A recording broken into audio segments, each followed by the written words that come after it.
fait combien de temps que tu fais du judo et tu as commencé à quel âge? J'ai commencé à 10 ans, donc ça fait à peu près 8 ans.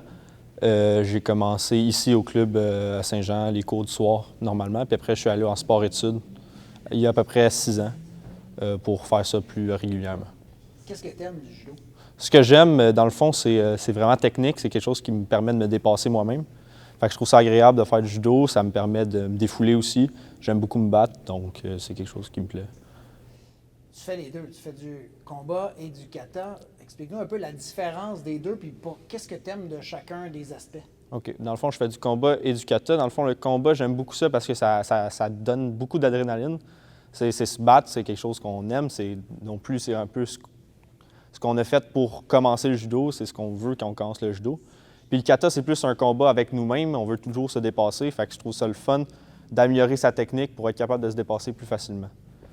Comment tu gères, comment tu vis le stress de chacun? Est-ce qu'il y en a un qui est plus stressant que l'autre? Je dirais que le shiai est plus stressant pour moi. Moi, je trouve ça plus stressant parce que je porte plus d'attention à mon kata, donc je veux pas me blesser, je veux pas faire des trucs, mais en même temps, je trouve ça le fun, je trouve ça que c'est un bon stress, pas un stress négatif pour moi. Puis le kata, c'est un stress plus personnel, tu as l'impression de te faire regarder par les autres, tu veux bien avoir une bonne prestation parce que c'est des juges qui te regardent, fait qu'ils notent, tu sais, donc tout doit être parfait, mais sinon le stress, c'est gérable pour les deux, c'est quand même bien. Parle-nous un petit peu de ton entraîneur. Tu es chanceux, tu en as un qui connaît très bien le kata. Parle-nous un peu de ce que ça t'apporte d'avoir cet entraîneur. Ouais, dans le fond, avoir le soutien de Gérald, c'est vraiment quelque chose d'agréable parce qu'il est capable de nous apporter beaucoup de choses avec ses connaissances. Puis aussi, dans le fond, on a une bonne connexion parce qu'on le connaît depuis longtemps. On est en sport-études, c'est notre coach depuis 6 ans. Donc, c'est sûr que ça fait qu'on s'améliore. Puis, il vient nous inculquer des bonnes valeurs parce qu'il respecte bien les valeurs du judo. Excellent.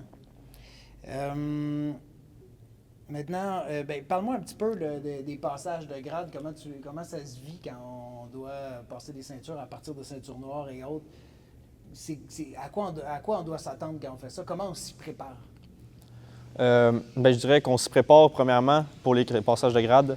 On améliore notre technique, ça c'est sûr, il faut avoir une bonne technique. Puis ensuite, il faut avoir un bon kata parce que le kata, c'est quelque chose c'est vraiment une base du judo, donc on doit savoir bien le faire.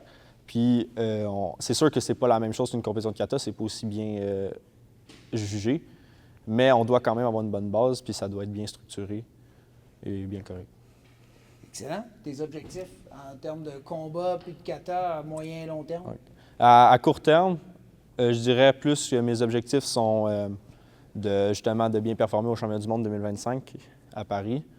Ensuite, à moyen terme, je dirais rester constant dans nos performances, surtout à l'international, d'aller plus haut, grimper les podiums. Puis je dirais à long terme, je dirais gagner les championnats du monde puis faire du progrès là-dedans. Excellent. Merci beaucoup.